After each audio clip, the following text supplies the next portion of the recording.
एक जंग जिसे अमेरिका और इजराइल ने सोचा था कि चुटकियों में खत्म हो जाएगी, वो अब दूसरे महीने में खिंच चुकी है। और मजे की बात यह है कि जिस लड़ाई को इतना आसान समझा जा रहा था, उसी ने आज दुनिया की सबसे बड़ी महाशक्ति को अंतर्राष्ट्रीय मंच पर बिल्कुल अकेला कर दिया है। तो अब सबसे बड़ा सवाल यही है, क्या प्रेसिडेंट ट्रंप इस जंग से पीछे हटने का मन बना रहे हैं?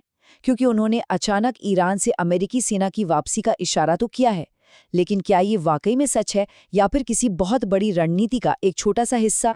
तो चलिए आज इसी को समझते हैं। सबसे पहले देखेंगे कि ट्रंप की ये जंग हाथ से निकली कैसे, फिर बात करेंगे कि कैसे उनके अपने ही सहयोगी बिखर गए। ईरान का वो हुर्मुज़ वाला दाव क्या है जिसने सारा खेल पलट दिया। अमेरिका आज अकेला क्यों पड़ गया है, और सबसे आखिर में अब आगे क्या हो सकता है, कौन से दो रास्ते बचे हैं। तो शुरू करते हैं पहले हिस्से से, ट्रंप की ऐसी जंग जिसे जीतना लगभग नामुमकिन सा लग रहा है। जो जीत सिर्फ 1 घंटे में मिलनी थी, वो दूसरे महीने की एक गहरी दलदल में कैसे तब्दील हो गई। देखिए, वादा किया गया था एक बहुत ही तेज और निर्णायक जीत का, पर हकीकत क्या है? हकीकत ये है कि ये लड़ाई लंबी खिंच गई है। इसने न सिर्फ अमेरिकी सेना की कुछ कमजोरियों को सामने ला दिया है, बल्कि अमेरिका को दुनिया की मंच पर एकदम तन्हा भी छोड़ दिया है। और इसी सब के बीच आता है ट्रंप का ये हैरान कर देने वाला बयान। वो कहते हैं कि अमेरिका बहुत जल्द ईरान युद्ध से बाहर निकलने वाला है और ये जिम्मेदारी अब दूसरे देशों पर होगी। लेकिन क्या इस बयान पर यकीन किया जा सकता है? कई एनालिस्ट्स का मानना है कि ये सिर्फ एक राजनीतिक चाल भी हो सकती है। हो सकता है स्टॉक मार्केट को संभालने के लिए ऐसा कहा गया हो और पर्दे के पीछे किसी छुट्टी वाले वीकेंड पर अचानक हमले की तैयारी चल रही हो। अब आते हैं दूसरे और शायद सबसे चौंकाने वाले हिस्से पर, गठबंधन का टूटना।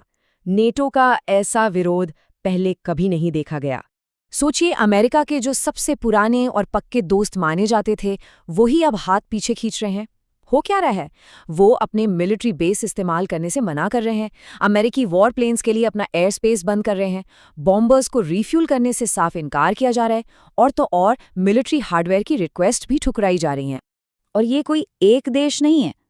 देखिए, जर्मनी ने तो साफ कह दिया ये हमारी लड़ाई नहीं है। स्पेन ने अपने बेस और एयरस्पेस बंद कर दिए। फ्रांस ने इजराइल जाने वाले सप्लाई जेट्स का रास्ता ही ब्लॉक कर दिया।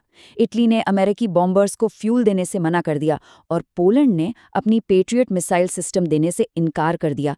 ऐसा लग रहा है जैसे पूरा का पूरा पश्चिमी गठबंधन ही बिखर रहा है। और इस सब पर ट्रंप का क्या रिएक्शन था? खबरों के मुताबिक उन्होंने अपने यूरोपीय सहयोगियों को एहसान फरामोश तक कह दिया।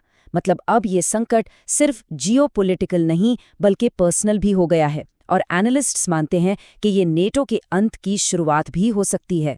पर यहाँ एक बड़ा सवाल उठता है, आखिर यूरोप ने अमेरिका का साथ छोड़ा क्यों?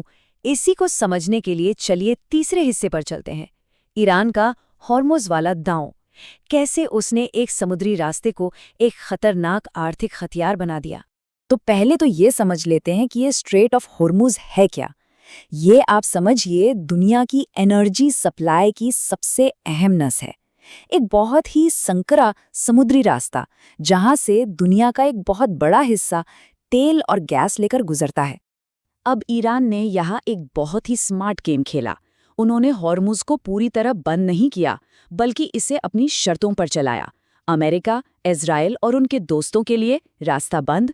जो देश न्यूट्रल है वो एक एक्सेस फीस देकर जा सकते हैं, और जो ईरान के दोस्त हैं उनके लिए रास्ता बिल्कुल फ्री है। और ये रणनीति इतनी असरदार क्यों साबित हुई?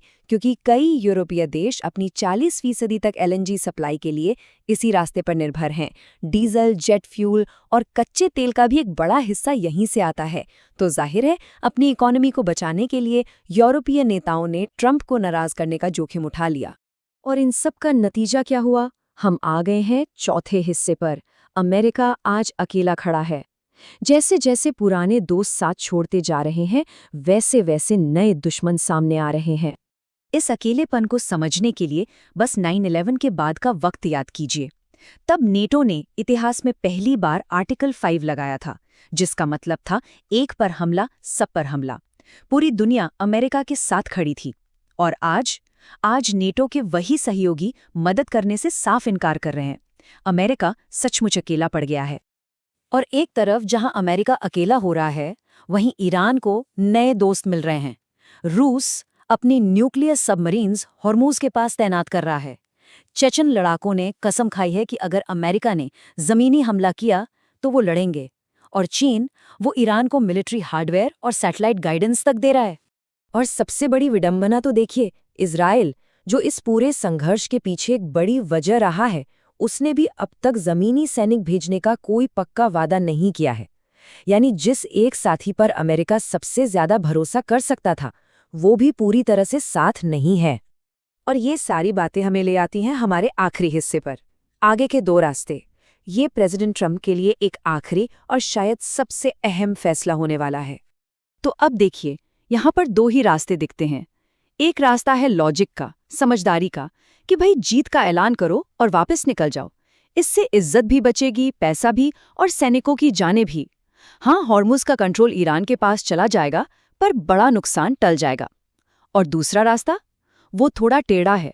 जमीनी हमला करके इस जंग को और बढ़ा दो, लेकिन इसमें दांव पर क्या लगेगा? अनगिनत जानें, ग्लोबल मार्केट और अमेरिका की बची खुची साख।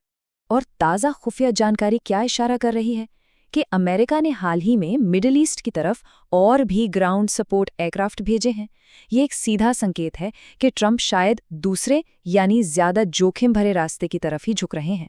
तो अंत में बस यही सवाल बचता है, जब एक लीडर को आखिरी फैसला लेना होता है तो जीत किसकी होती है, लॉजिक की या ईगो की? और शायद पूरी दुनिया इसी सवाल का जवाब जानने का इंतजार कर रही है।